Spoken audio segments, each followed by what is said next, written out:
billions being invested into revamp quality systems, Indian drug firms still have not found the going getting any easier. Ajaz Hussain, senior advisor KPMG, says that's because what Indian companies are doing is not enough.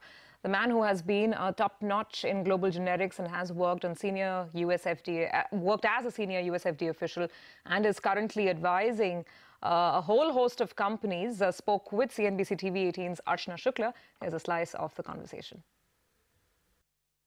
The fundamental root cause of why the heterogeneity is because companies have taken a very heterogeneous view of GMP. Once we are just focused on external auditors to tell us what quality is and not really internalize and say this is what our quality standards are. And I think the more companies which do that, the external auditing and external inspection is useful, but not critical for them anymore. And I think that's the direction we have to move in. How has the third-party auditors helped companies? We've seen very few examples of companies coming out of the warning letters. Correct. In cases where a third-party audit or a global revamp is required.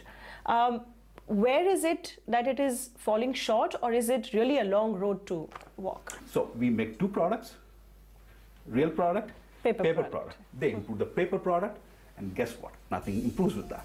So GMP remediation focused on paper product is ineffective. On average, you spend $300 million, this is US, close the factory. Novartis, Benvenue, you can go and look at the history. This history repeats itself.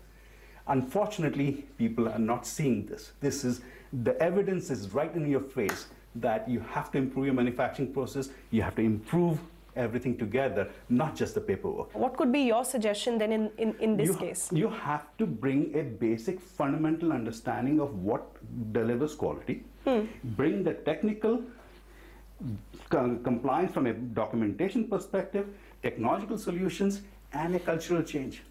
You have to think differently about quality. You have to take ownership of quality. Unless you do all of that, you don't have a sustainable. In a few years, you'll have the same thing repeat again. But is the US FDA aware of this shortcoming? They better be. It was their initiative which I led. I think their eyes are opening. The eyes open very slowly. So FDA has now revamped.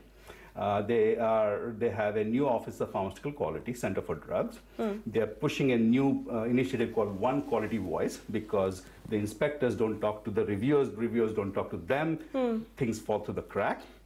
Hopefully now FDA itself behaves more of a system, not inspection separate and review separate and not talking to each other. Okay. And this will move in the right direction. We've seen when 483s come, there is a deadline for the companies to respond. There is a deadline when the warning letter comes to respond. But there is no deadline for the US FDA to come back with a remediation timeline. So you have an audit which has actually cleared, and there is an EIR or something, but a formal approval takes 6, 7, 8 months to come. See, EIR is very much misunderstood here in India, particularly in India. EIR is Establishment Inspection Report. Right. That's not a completion of anything. That doesn't mean your warning letter is to be lifted. You have to read the EIR carefully. EIR issuance has nothing to do with warning letter. So people misunderstand that here. Based on that, several other steps may be necessary. Okay. Sometimes EIR says, yes, no action needed. Those EIRs are okay. But if the EIR doesn't say that, that EIR doesn't mean everything is over. So you have to carefully read the EIR in terms of what it means. Understanding the US FDA was there.